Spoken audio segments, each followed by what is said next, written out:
So, The Evil Within 2 is pretty damn special. I'm only about 5 hours in.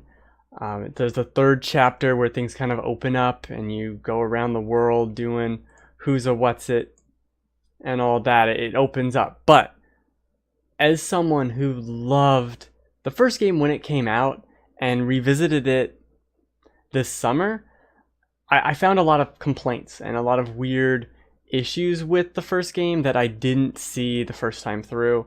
That in looking at it and looking at this weird part that, it did these things like none of the story makes sense in the first game. The combat is wonky. It kind of is all over the place in terms of setting, and that's not bad, but the way it does it is so abrupt that it doesn't feel cohesive. It feels like a fever dream, and not in a good way. Can a fever dream feel good? But I liked it. There were moments of that I really enjoyed. There were moments that reminded me of why I loved Resident Evil 4 when it came out. There were moments, these impressive boss fights that weren't about just pumping it full of lead. They were about surviving and just trying to figure out how to survive its chaos, right? And they were pretty unique. And I haven't done any of the boss fights yet, but like I said, 5 hours into The Evil Within 2, and it's basically improved or fixed the majority of the problems I had with the first game. And I guess we could start with the bad, in that the combat is still very loopy and loose, and it just, the aiming in The Evil Within never felt right, and in The Evil Within 2 it still doesn't feel right. It still feels like I'm not aiming at quite the right speed, and maybe that's on me. Maybe I need to go and find the correct aim sensitivity. I just find that hard to believe when I've been playing games for this many years and I never really have to do that, but in this game it feels off. If you've played a Gears of War or an anything, fill in the blank with any third-person shooter, it doesn't feel like that. And you'll see footage of the game and you might think like, that person's really bad at the game, and maybe I'm not that great. But it's the aiming. The aiming really is kind of quote-unquote realistic, where it's a little floaty. You even can upgrade that in your skill tree to get better at that. But that's the main problem. And I'm playing it on the Nightmare difficulty. Ooh, spooky. Because of the way they described it, made it feel and sound more like survival horror. And also because I played it and loved Prey earlier this year, and my biggest problem with Prey was that I finished the game with like 50 grenades.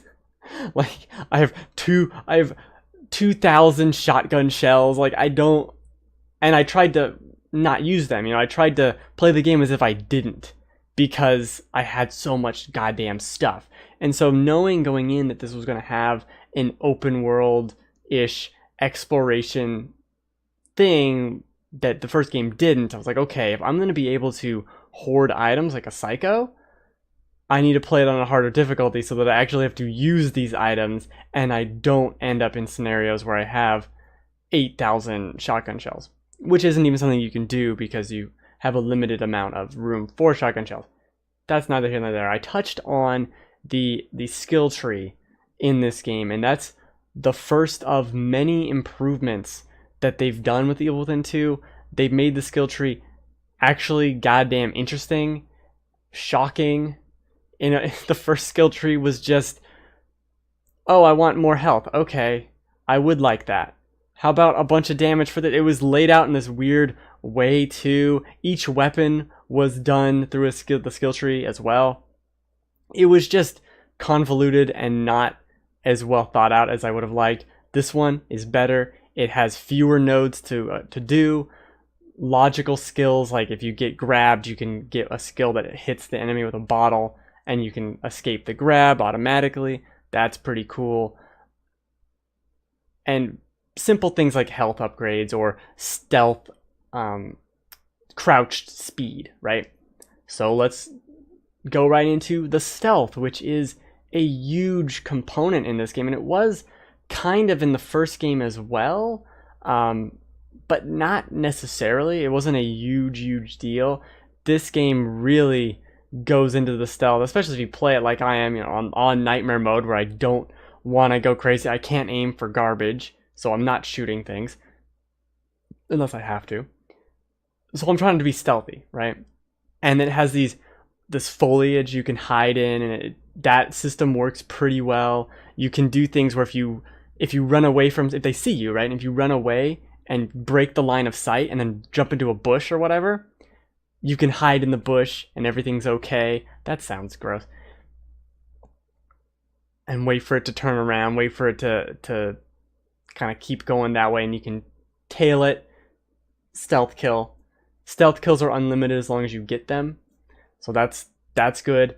And it reminds me so much of The Last of Us.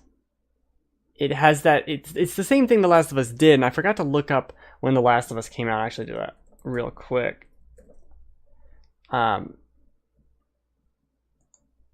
Google, way to let me down and not tell me the release date on your goddamn Wikipedia. Okay, so The Last of Us came out about 4 months before the original Evil Within. And I feel like they kind of looked at it and said, we have some elements that are similar. They had bottles and bricks and stuff in the Evil Within, where you could pick them up and throw them at things and whatever. In this game, you can hoard the bottles. You can hold up to 5 of the bottles. There's no bricks that I've seen to throw. It's just bottles.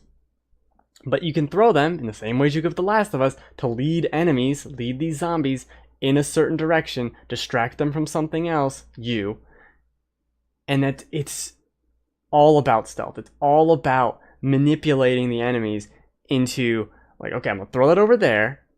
They're going to run that way. I'm going to go around this car, and then I'm going to wait for them to go the other way and then get them. And I love stealth games, and it's still rough around the edges. There is some weird jank with the Evil Within 2 stuff, like if you're running and you could like hop on a car, you'll run onto the car really quickly. Go weirdo.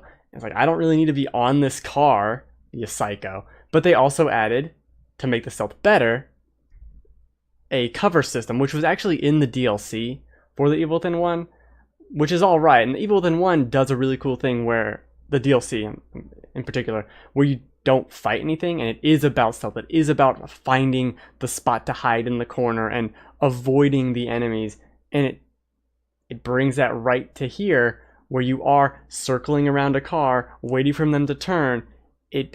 It's not Metal Gear Solid 5, but it's really damn good, and it is something that evoked so much of The Last of Us in me. There's this moment in The Last of Us where it's with the crazy guy in the church who has the shotgun or whatever, that you go to get help to like fix your car, something along those lines. Then you go to the school afterwards. Anyway, it's before that where you're in this neighborhood and you're just in the backyard and there's zombies in the back and you can kind of explore these houses. And there's another moment a little later on where there's a larger neighborhood. That's the closest analog I can think of for the Evil Within 2, for the beginning. After this opening section that's playing over here, that's the closest I can think of, where you are in this neighborhood, this city of Union. I think it's Union. It's not Onion. And there's houses. There's a little visitor center, and you're exploring, and you find these little blips on your little walkie-talkie radar, which doesn't make sense. And you tag the blips. They go on your map, and you go and explore. And you're stealthily walking around town, and it's not like there's tons of zombies. You didn't enter a room and now 50 zombies are fighting you. Like, no, they're kind of just there. There are moments where it's a trap setup, right? Like, okay, I knew I was tricked. You shut the door behind me, and a guy popped out. All right, there are moments like that, but they've been, for the most part, kind of few and far between. It's really lets you still have to kill the enemies. So you can't really avoid them. Certain instances, you'll have to kind of go out of your way, I feel, to pick them off one by one. And they kind of can be duped. I'm one of those players who will find a way to cheese your game. I will. That is my goal, to find a way to do this the most ridiculous way as possible. So there's this like train car. and there's a guy in the train car, and I found out I couldn't get him to not see me for some reason. Because if I stealth killed one guy, the next guy would see me. So I just had to get the first guy to see me. I'd run out of the train car, turn the corner, wait behind the corner, and then wait for him to turn around. But he would like stop following. And I did this with other guys too, where I just like kept running back. You run in a circle, hide in a bush, like, okay, he didn't see me. He forgot about me somehow. And now I can stealth him. I'm just going back and forth from this bush to behind this car to get the advantage. And it's something you kind of have to do, especially on Nightmare mode, where I have 7 shotgun shells. Maybe if I get in a fight with 3 guys at once, I can win that with the 3 round before I have to reload shotgun. But let's not chance it. Let's not try it, right? Let's just play it like stealthily here. And it's awesome. That part of the game is so damn good. The exploring, which I've also touched on, is great. It's not too much everywhere. It does have a lot of crafting components, where here's like a fuse, and here's a whatever, there's weapon parts also, which we'll get into that in a minute. There's just a pile of different components you can craft in the pause menu, but it requires more components to craft in the field. So you want to go and craft at the crafting table. And at the crafting table, you can also upgrade your weapons with those weapon parts, which seems to be what you get rewards for kind of miscellaneous. It's kind of the currency of the game, in addition to having the green goop currency that you use for experience. This is your money, and you get it for doing a side quest that I did. I got extra weapons parts for doing a side quest, because on your little radar walkie-talkie thing, you can pick up blips, pick up optional things going on, like, oh, there's voices in this direction. Let me check that out. There's a dead guy over here and he's got some bullets on him. I don't know why the gun can detect that, or the radar thing can detect that, but whatever. And you meet a guy who's in a safe house, and you talk to him on the walkie-talkie a little bit, and it's so Dead Rising. As soon as you meet that guy, as soon as you're in the safe house, it's like, holy shit, this is Dead Rising. This is exactly Dead Rising if Dead Rising had all the pieces of The Last of Us and a not that great combat system of The Evil Within 1. That's what it is. And I was purposefully kind of on a media blackout for The Evil Within, because I didn't want to know anything about the story. I didn't want to see any of the weird bosses. I didn't want to see any of the crazy horror set pieces, of which there have been a few, most notably the beginning. But since then, I've spent 3 hours just exploring this little neighborhood. And it's little. And I think the entire game is going to be just these little sections of a neighborhood, next section, next section, next section, with maybe some linear stuff in between. There was this moment where because you're inside this crazy hallucination dream controlled by your daughter or whatever, it doesn't make any sense. Anything can happen, right?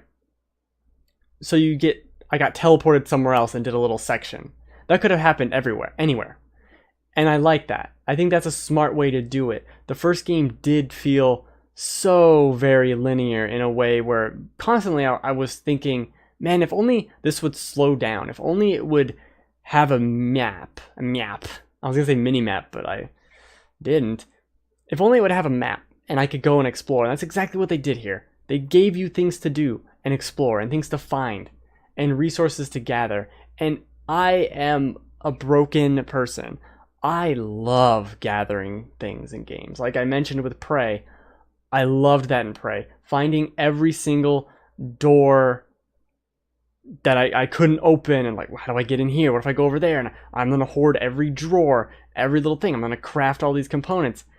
That's what this is. And it's a little bit too much in terms of crafting, and in terms of I'm trying to survive so much where I am saving onto things. Like I got explosive bolts, but I don't want to go nuts with them. I don't want to use my shock ammo unless I have to. Like okay, I can only hold 10 shotgun shells, right? And I'm getting close to that, so I'm going to actually fight this guy. But normally I would do this stealthily. And remarkably, unlike with The Evil Within 1, where enemies would just chase after you like they had not seen food in years, these enemies, like I said, do give up and let you have the whole cat and mouse, you being the cat, stealth mechanics, but it also doesn't get crazy where there's just, oh, one of them screamed and now every single one in the tri-state area is coming after me. It allows it to have just a few chasing after you. Like, it's just the immediate surrounding. It's not, I used the shotgun and now that guy over there is after me, that guy's over there. And so far, I haven't had moments where everything's respawned, right? I haven't gone back to the safe house and left and it's like, oh, those 3 guys over there are back now. Because that would fucking suck. And they're not back. Even on hard mode, they're not back. The only time I've had something like that was where I walked into a place so there was a side quest I mentioned, right? And this, if you go to the side quest, it then tells you to go to 2 different places. I happened to go to one of those places before the side quest told me to do that. And when I went back there were 3 more zombies in this room where I'm like herping derping around thinking I can just walk in because I already cleared this room. I already did this. I'm just doing this so the quest will be fully complete, right? No, there were 3 guys in that room and I was not expecting it, and I'm not fighting 3 psycho zombies in this tiny hallway. That's the only instance of leaving a place cleared and going back and having something show up. And that's pretty damn impressive because it's so tempting when making a game like this to just, oh, you left there? Yeah, well, we got to keep the action going. Put that, respawn that zombie. Respawn that one. Respawn that one. Like, no, it's letting me explore this and clear it out to where I feel safe, but I'm not exactly 100% safe all the time. And I think that's so smart. So anyway, without getting too crazy 20 minutes later about The Evil Within 2, I'm really, really enjoying it. It's basically everything I wanted, felt like, from the first one. I need to play more. I need to get to some of the bosses and some more of the story. The story's still like hot trash. It does not make any sense. There are so many, I wouldn't even call them plot holes. They're just like, what are you talking, like, why? Why is it so convoluted and confusing? It doesn't need to be. Literally, this is why Resident Evil 4 is so good. Where it's like, oh, you're Leon, you rescued President's daughter, go. I don't need to be invading some psychopath's mind and he's there with some weird photography machine. Like, I don't need all this to be here. It's really cool, some of it. But once you start thinking about it, like, why? Why does this guy have abilities? Why don't I have abilities? Why would I agree to do this? Why? Oh, 3 years, it's been 3 years since I've seen you. Why would you say that? Like, the writing is just not great. You can see it in the cutscenes, though. It actually is something interesting. You can see how this was led by a Westerner. It's just a weird sentence, but the cutscenes don't have that bizarro world feel that the first game had. It does feel more metered, in a good way. It doesn't lose the charm. It didn't need the charm. It didn't have the charm. There was no charm to stem making no goddamn sense. Okay? Right, Will? Exactly. Will gets it. STEM makes no sense. Westerners. I know, classic Westerners and their storytelling. This first cutscene is so stupid where it has you at a bar talking to, I forget her name right now, but she's one of the main characters in the first game. And there's these 2 G-men on the side and they're just like standing there. Like, why? They look like Agent Smith from The Matrix. It's so weird. And then you kind of fight them. But it's not cool like it would be in Metal Gear Solid or something. It's just weird. It's bizarre. But really enjoying the game. Hoping to beat it somewhat for next week, I guess. So I could talk about it and do a little spoiler section maybe. Spoilers, I don't think this game's going to make any sense either. But it does seem like it's not trying to be so goddamn crazy. Because the first one was too much. The first one was way too much with that nonsense. But enough about that. Oh yeah, this was fucking scary. I had to look over here. This was awesome. This was one of the best set piece moments I've done so far with the spooky sheep people. Good on ya. I enjoy the spooky sheep people. And you can knock into them and they physics all funny. They like bop and weave around. I enjoyed it quite a bit. The thing about this too is once you play too many games, you realize when things are going to happen. It's like, oh, the game just auto-saved, something's about to happen. Or like in this here, I don't have any weapons, so I know I'm not going to be attacked by these weird things. Right? Like I can't, you can't scare me. Come on. This is where I kick the bodies. Kick the bodies. Kick the bodies.